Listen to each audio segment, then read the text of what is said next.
Bonjour. En ces derniers jours de confinement, le planétarium garde ce grand plaisir de venir à vous.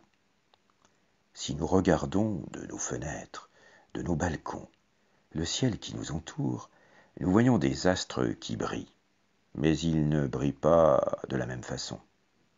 Avec nos yeux nus, nous distinguons des objets célestes plus brillants que d'autres. Depuis l'Antiquité, les hommes ont ainsi choisi de classer les étoiles selon leur brillance apparente depuis la Terre. Appelée dans les premiers temps grandeur sur une échelle de 0 à 6, cette luminosité apparente est devenue une échelle plus complexe, allant de valeurs négatives pour les astres les plus brillants, comme par exemple le Soleil que nous connaissons si bien, ou encore ici la planète Vénus, vers des valeurs positives plus élevées pour les astres les plus faibles. Ainsi, nos yeux, pour un ciel de bonne qualité, peuvent voir en moyenne jusqu'à une multitude limite de 6. Mais avec de plus grands télescopes encore, comme par exemple le 5 mètres du mont Palomar, nous sommes à la valeur 21, et nous pourrions ainsi grossir encore dans la même région pour distinguer des étoiles beaucoup plus faibles encore. À présent, imaginons à l'inverse que notre œil ne soit plus capable que de voir jusqu'à une magnitude limite de 1,6. Voici ce que nous pourrions découvrir dans la même portion du ciel. Nous ne distinguons plus que les astres les plus brillants. Et là, bien évidemment, le plus brillant d'entre eux est la planète Vénus. Puis Capella, dans la constellation du Cocher. Procyon, de la constellation du Petit Chien. Bételgeuse, l'étoile rouge de la constellation d'Orion.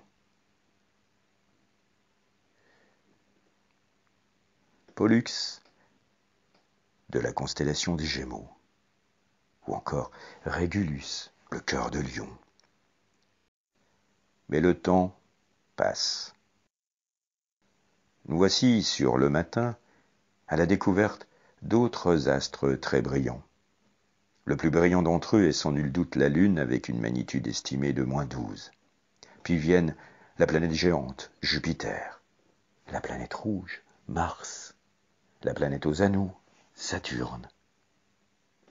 Suivent ensuite Arcturus, étoile principale de la constellation du Bouvier, Vega, magnitude repère de 0, étoile principale du grand triangle de l'été.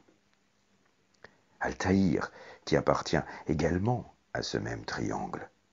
Et Spica, l'épi de la constellation de la Vierge.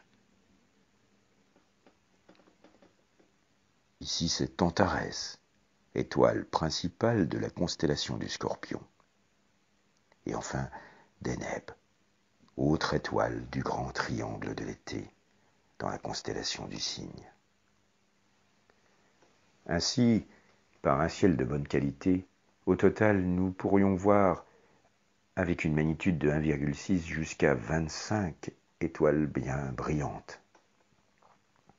Mais à l'avenir, avec des télescopes bien plus grands encore, notamment le télescope spatial James Webb, qui sera lancé dans quelques temps, nous pourrions voir jusqu'à la magnitude 34.